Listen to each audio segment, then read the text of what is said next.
Let's look at these two words. The one with one S is pronounced as desert. The stress is on the first syllable, desert. A desert is a dry, empty land, often covered with sand and thorny plants.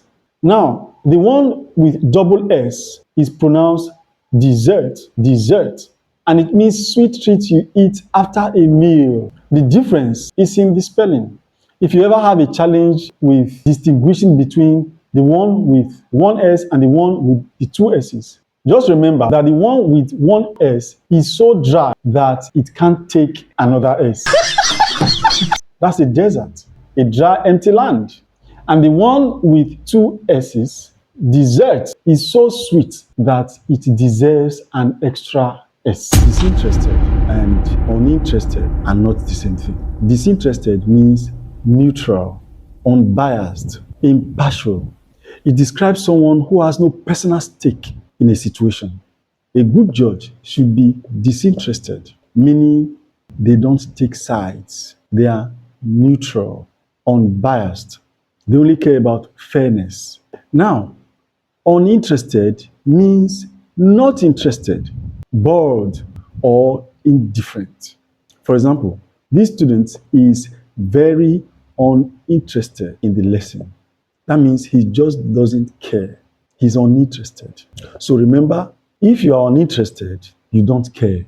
But if you are disinterested, you are neutral, you are unbiased, and you have no personal involvement. You get it now? Beautiful. What's the difference between these two words? First, understand that both words have the same pronunciation, illicit. Illicit. The one with an E means to draw out, bring forth, or provoke a response. For example, I try to elicit some smile from my listeners. A detective tries to elicit the truth from a suspect. Now let's look at illicit with the I. This word means illegal or forbidden. If something is illicit, it means it's against the law. Dealing in illicit activities like smuggling can get you arrested. So when you see both words, remember the one with an E is different from the one with an I. Get it now? Beautiful. Fair, fair. What's the difference? They sound exactly the same, but do they mean the same thing? Of course not. Let's check them out. This fair means just or equal. For example, he got 2 and I got 1. That's not fair. But this fare is money for travel. For example, the bus fare is expensive. So fair means justice, and this fare means travel money. Easy, right? Excellent. Let me show you some of the most confusing words in English language. There, there, there. There is about a place. The book is over there. There shows ownership. Their dog is so cute. A Calabar man should not see that dog. This one is there. Is the short for they are. They are going to the park. They are coming tomorrow. You understand the difference now? Excellent. These two words look so much alike, but they are not the same. This word is losses, the plural of loss, and it just means things lost.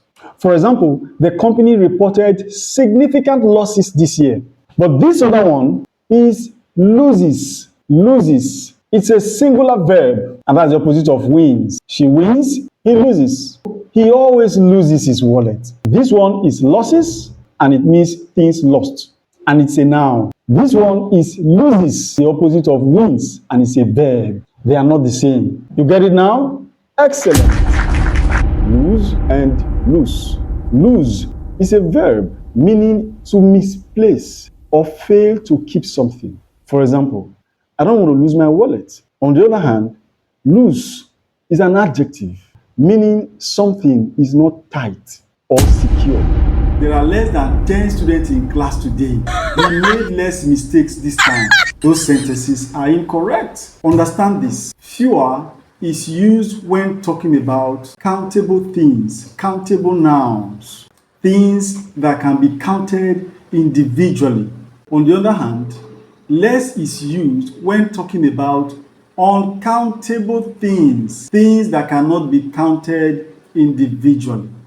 So it's incorrect to say there are less than 10 students in class today because students are countable nouns. So the correct sentence should be there are fewer students in class today, not there are less students in class today.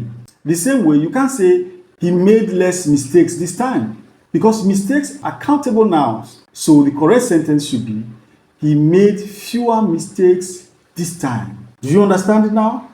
Excellent. These two words are not the same. The pronunciations are different. S-U-I-T is pronounced suit, suit, like the word boot. It's a set of clothes, such as a jacket. For example, he's wearing a sharp suit for the interview. Of course, it has other meanings, such as a claiming court. But this one with an E is pronounced sweet. Yes, sweet. So you have in Lagos, for example, Eco Hotels and suites. So remember, S-U-I-T is suit, as in boot, while S-U-I-T-E is sweet, as in sweet. You got it now? Excellent. There's a huge difference between a house and the home. They are not the same. A house is just a building, 4 walls, a roof, windows, and doors. A house is a physical structure where people live. That's a house. But a home is much more than a building. A home is where you feel comfortable, safe, and belong. It's about emotions and memories, not just walls and a roof. So a house is a thing, a building. A home is a feeling, a place that's special to you. So don't just build a house, create a home.